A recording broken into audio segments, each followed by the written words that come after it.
Yo, what's up, y'all? Welcome to today's video. I didn't plan on filming this in nature, which is funny, but something told me this morning when I went on my walk to grab my camera and to just walk. And as you can tell, or you probably can't tell if you don't know me in Austin, but I'm in Austin, Texas at Barton Springs, and I just started my apartment. I walked down the street and then landed in, Zilker and Barton Springs, and then continued and went down this path to the Violet Trail. And I was like, let's go film somewhere in the Violet Trail. That seems fitting.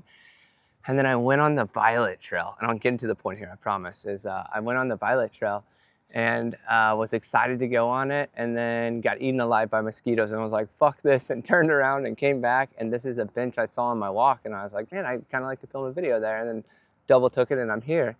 And what I'm seeing is the theme of this is a lot of things in my life I've gotten these intuitive pings on, and they're fun and they're exciting, and I'm like, yeah, this lights me up. And then I get on the path, and then it's like, nope, turn around. And I think the old me would have settled and kept going, but the new me is like, and I just hit this download when I was walking, which I to the channel when I'm walking in nature, and it was like excited for everything, but no expectations, or let's see if it'll come in cleaner, because it was such a cool thing. Is like, I'm excited to everything but attached to nothing. That's what it is. And that's been the lesson I've been having to kind of deal with here, is like, there's all these things that I'm excited for, and when they land in my reality, I'm like, oh man, this is awesome. Like, I'm excited. And I'll give you some examples here in a second. And then I get on the path, and then they just fall and they drop. And the old me used to like sulk and be like, no, I thought this was for me, please, God. And the new me it's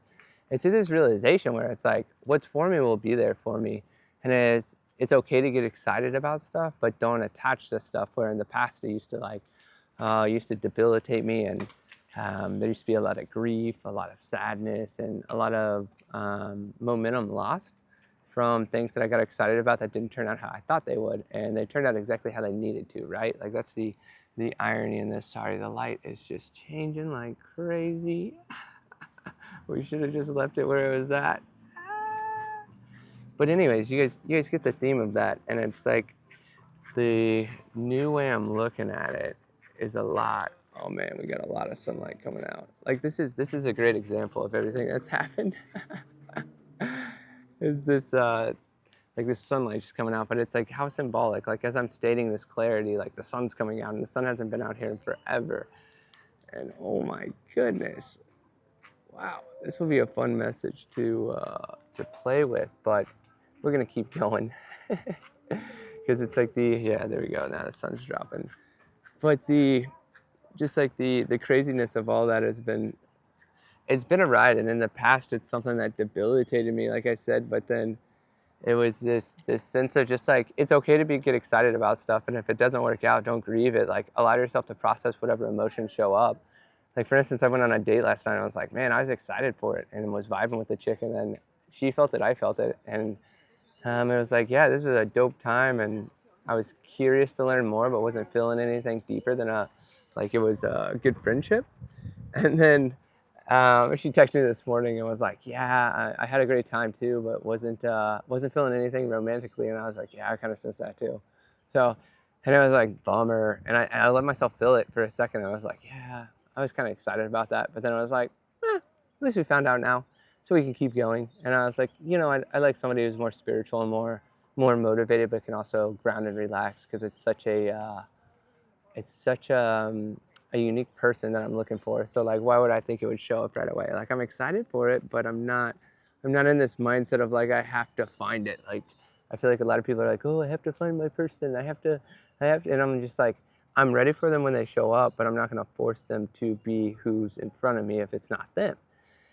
And I think that's what the lesson is. A lot of time in my past, I get intuitive pings and excitement, and then would attach things and be like, apply meaning to them, versus the reality of it would be like, Jesus Christ, this light change is insane. But it would just be like, yeah, I don't know if that's it, but we'll settle. And I think that's what it was, a lot of like settling, and then settling leads to frustrations, and then frustrations lead to conflicts, and then conflicts lead to grief and sadness and disconnection. And it's like, I've identified that pattern, I've seen that pattern, so I'm not going to what is a good way to put, man, that sun is hot. I don't think a cloud's coming in either. We might have to move. All right, so it was a journey to find another spot to continue to film at. And this is so funny because I was walking here and then I found some spots to film. And then I was literally like, and then the sun wasn't right. And I'm like, God, I was told to come here.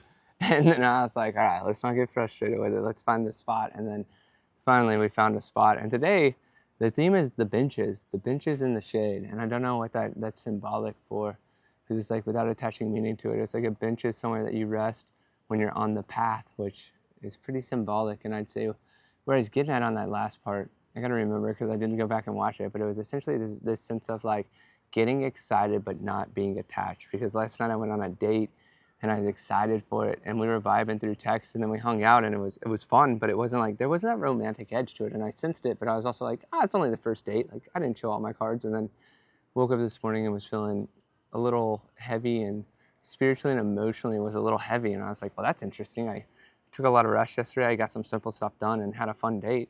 And then woke up this morning and was like, man, I'm kind of feeling spiritually and mentally boggy. Physically and mentally was like, lingering, felt a little scattered.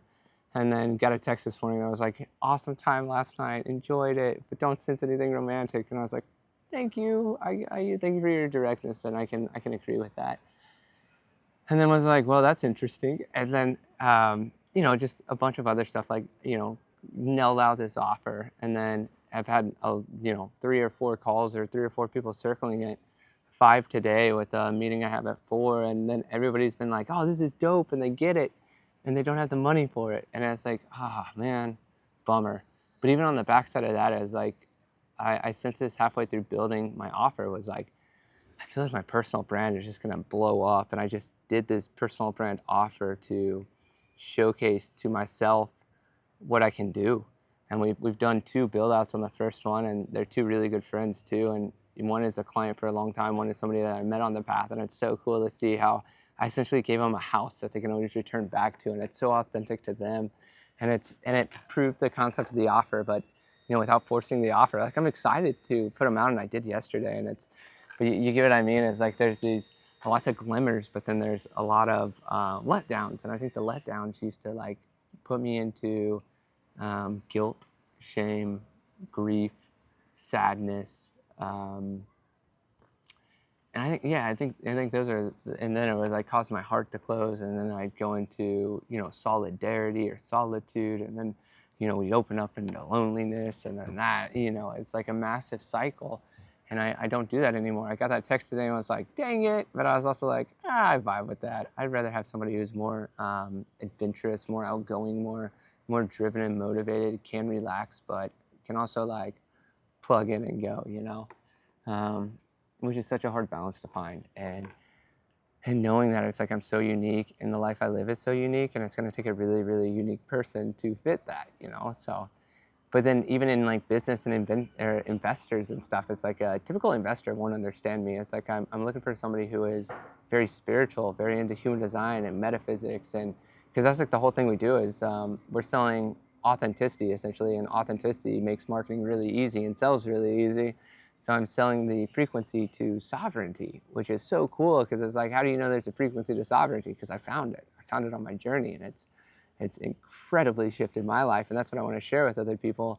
And it's really hard to put out there like, join our sovereignty frequency, So it's like you got to create a front, which is the personal brand accelerator.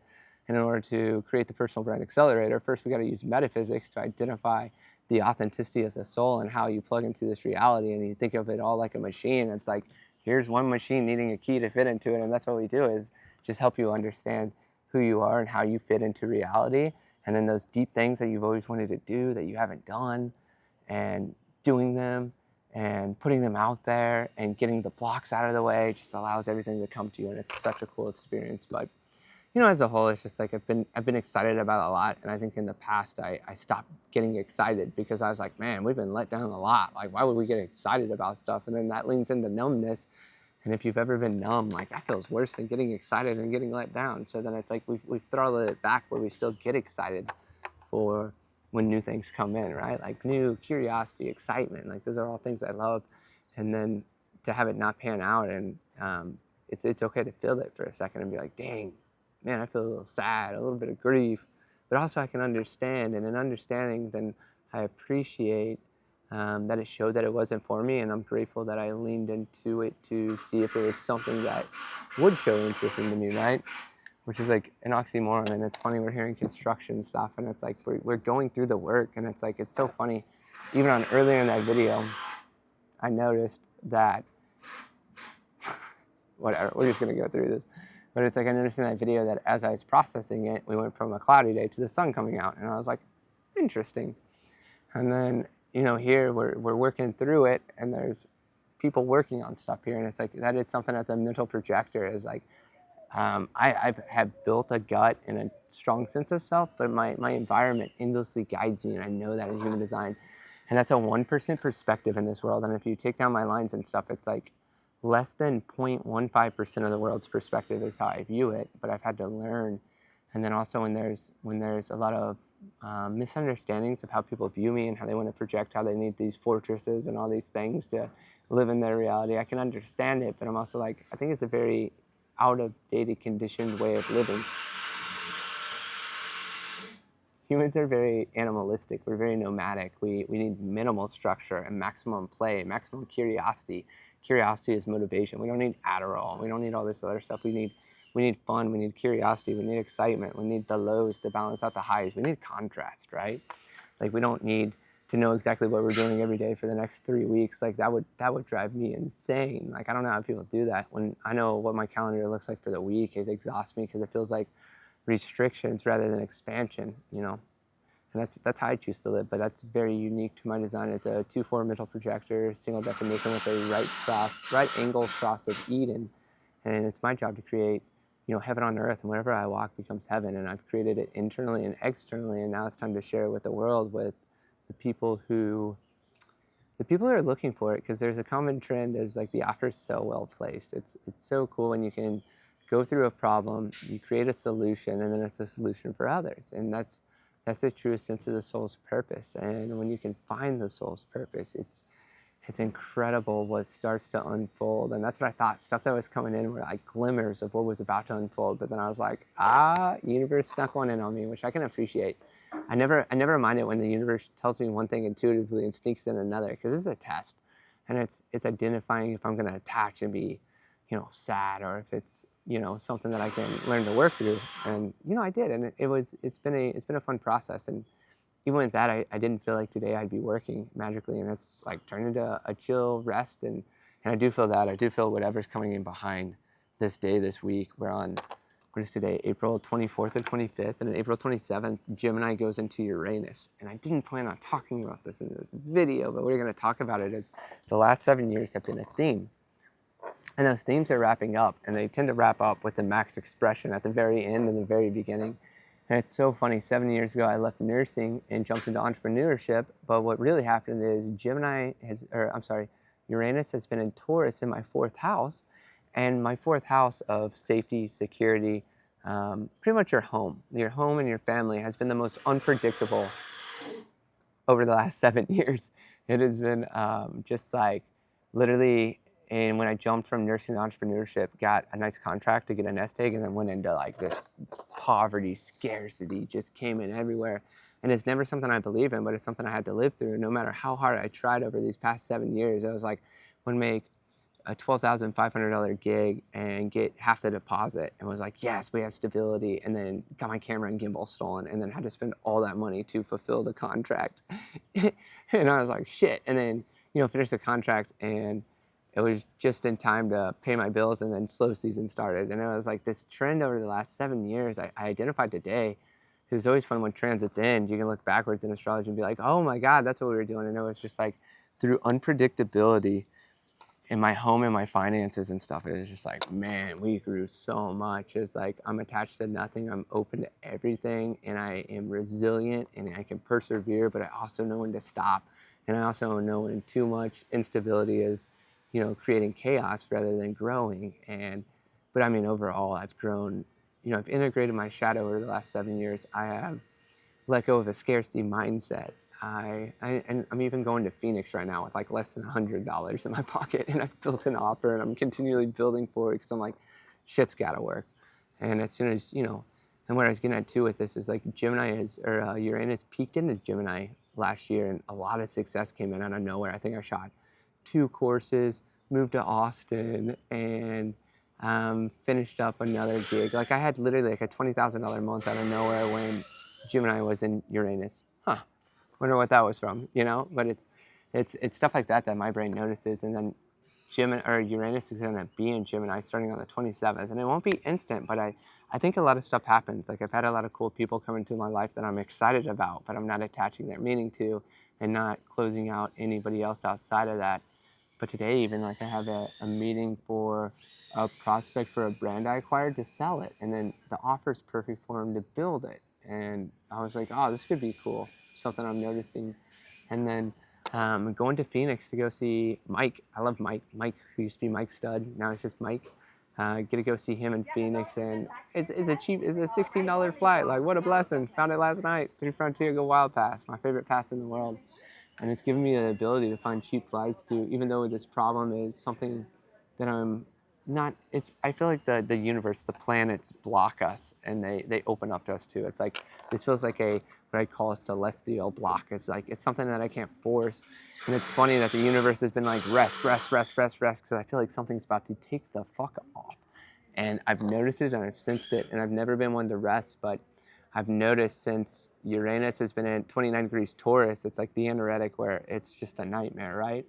I carry a couple anoretics in my chart with my midheaven in Libra at 29 degrees and then Vesta in Taurus at 29 degrees. And it gets dicey sometimes, but I'm like, if this energy is something that needs to pass, then I need to rest, because when it's gone, everything I do tenfolds, versus why waste energy and effort in it if it's not leading towards anything as more debilitating and chaotic and all over the place, rather than like stable, secure, where when stuff's stable and secure, I can build like crazy. When it's not, I can ground and stabilize and build, but it's not as fast, right? Like when stuff is secure, stable, and you're aligned, and your nervous system's regulated, your shadow's integrated, and your ego's integrated, like it's like a fucking train that can instantly, it's like an electronic train is the image I'm seeing, instead of the combustible that takes a while to get going. Like an electronic train can just zoom, it's the bullet trains. And that's what I feel like is I'm turning from a combustible train into like a bullet train, and it's going to be fast. I think that's funny is yesterday I was sharing about my life with who I went out on a date with, and she was like,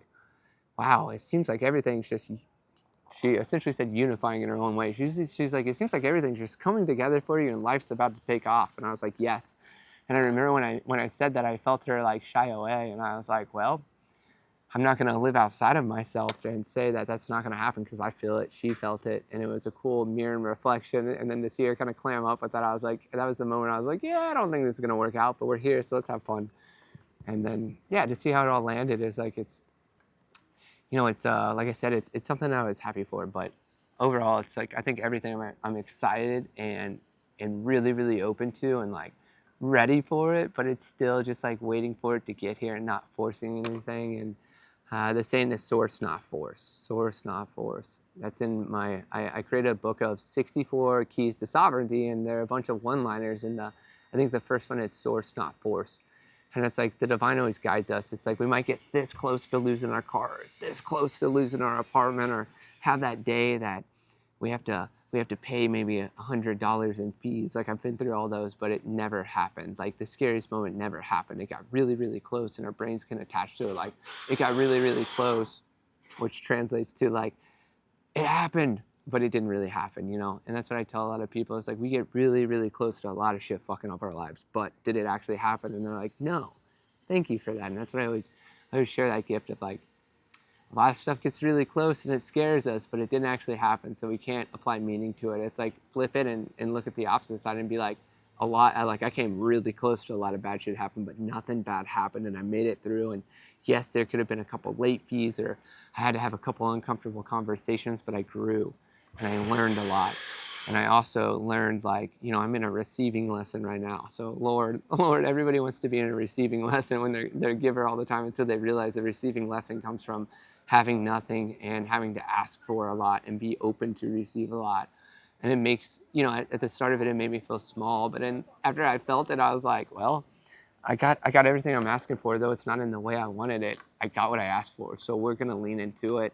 And it's been so cool on my journey too, is like everybody I've asked for help is somebody that I've given a ton of help to, but I haven't, what's a good way to put it? It's like I wasn't like, oh, they got to help me, I helped them. I was like, man, I really hope they can help me, but if they can't, I can understand it.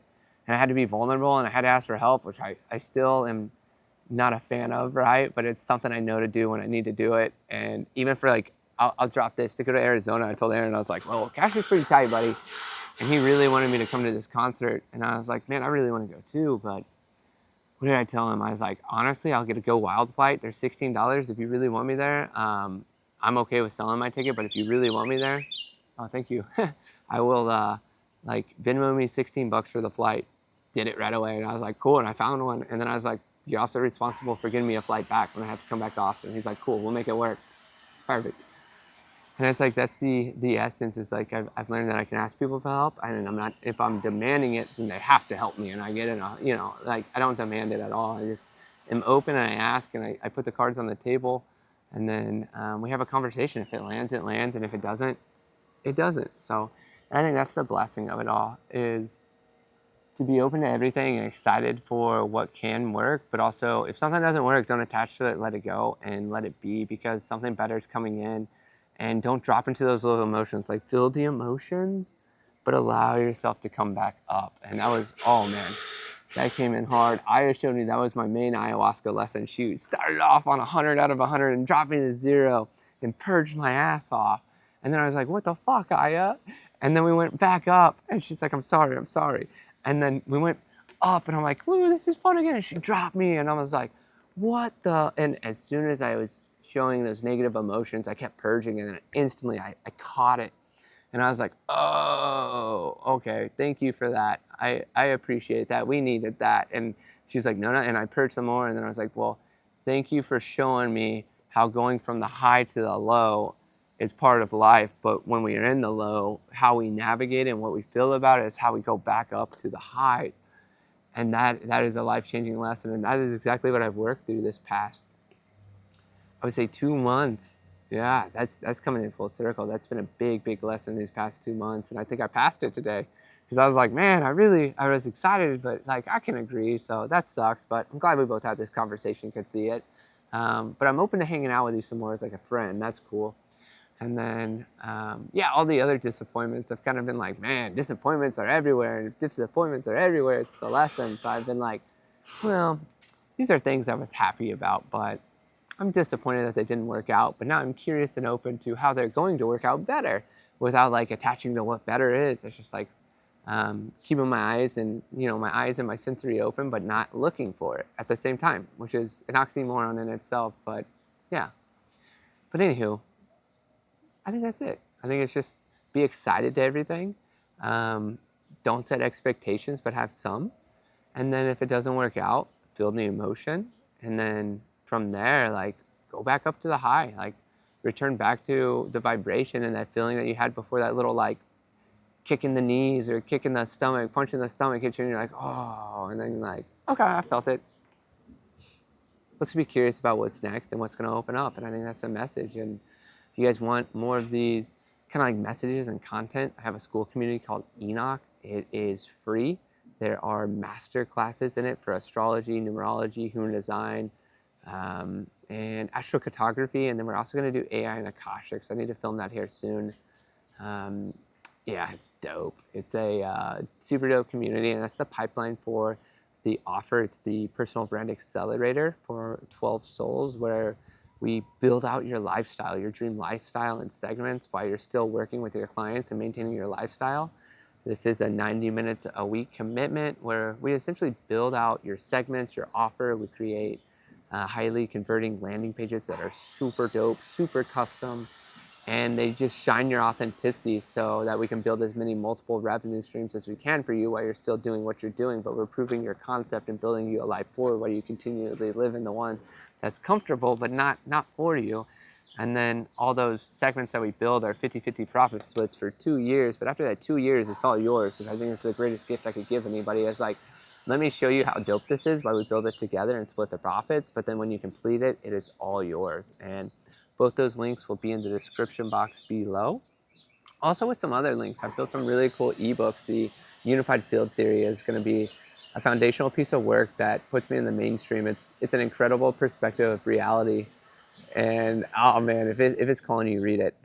And I even designed it so that the first chapter, like, people are going to be like, what? And I'm going to be like, welcome to my reality.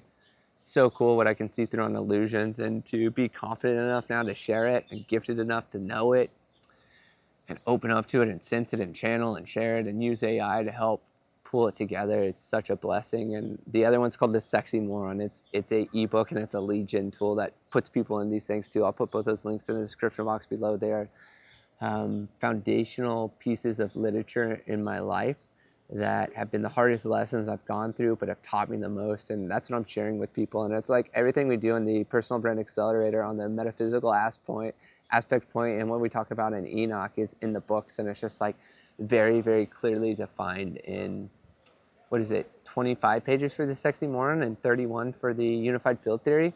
But if you put those two books together, like, you understand life and how to navigate in it and operate in it. And that was my intention. And it's like, and I got that from Alex Hormozi. He gives everything out, but then if you want to work with him, you go faster. And that's what I share with people too. It's like, if you want to work with me, we go faster. And the creative media agency vibe coding thing is something that you can also learn, but we can accelerate the fuck out of it. And that's why it's an accelerator. Is like, we've got it mastered, and the ability to just show up and tell us what you want and what you want to build. And we can, like, we're magicians in it. It's like, we just snap our fingers and people are like, how did you do that? This is dope. Oh my God. And it's like, that's our gift.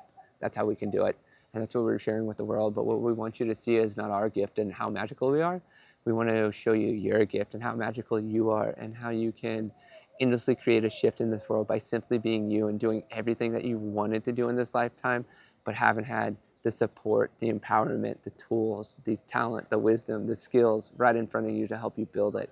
And that's what we're doing. So if that calls you, jump on a call with me, jump in Enoch. There's many points of entry you get to choose. And once you choose, we start nurturing you and allowing you to show us if you're ready or not. So if you're ready or not, join Enoch. It's a great starting spot.